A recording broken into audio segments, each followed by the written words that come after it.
I'm Ed Rutan. I've been a member of the board of directors of the Gun Violence Prevention Center for 5 or 6 years now, and I'd like to talk to you about what brought me to the GVPC and some of the reasons why I continue to stay actively involved.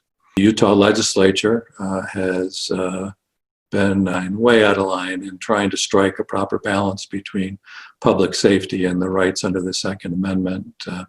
And I felt that it was important to advocate before the legislature for a reasonable balance between public safety and gun violence. I have an adult son who suffers from mental illness. He's doing fine now, but there was a time several years ago when he went off his medications and he had a psychotic break.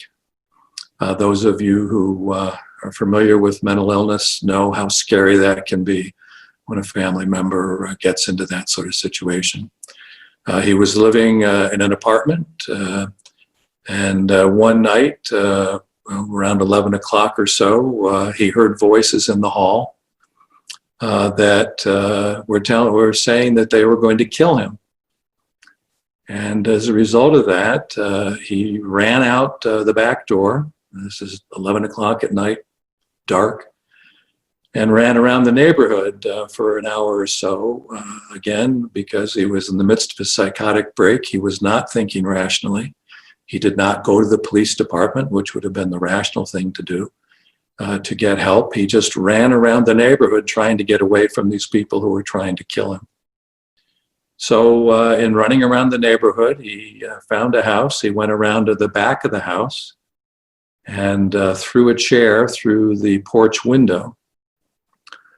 The owner of the home came down the stairs with a firearm.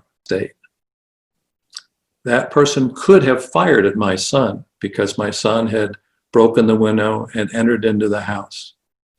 Fortunately, the person who had the firearm realized that this was not a break-in. This was not any situation in which he was physically in danger. He could tell that my son was in the midst of a psychotic break and was not behaving rationally.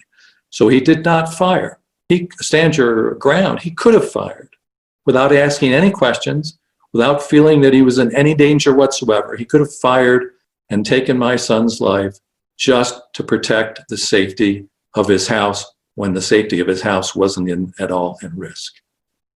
So this was a situation that under Utah law could have ended in a horrible tragedy where someone who suffered from mental illness could have been shot, could have been killed in the midst of a psychotic break without making any kind of physical threat or posing any physical danger to another person.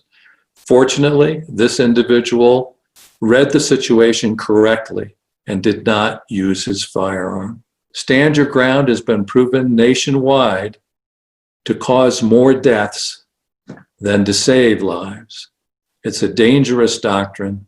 It's one that the American Bar Association has recommended that states should repeal, in part because it's been shown to be racially discriminatory, that far more people of color die in these instances than white Americans.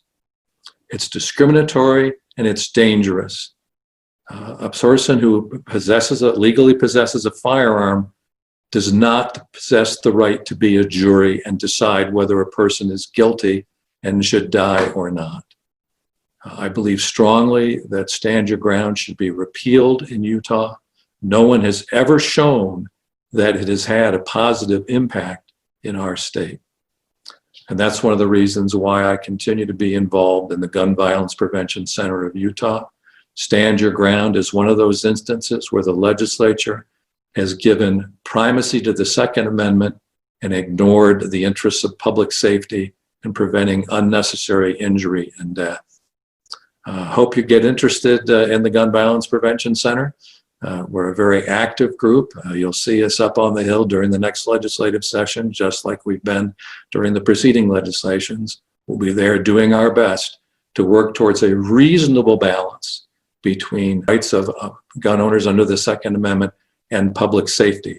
And there is a reasonable balance that can be struck. We just need to get the legislature to do it. Thank you for your attention.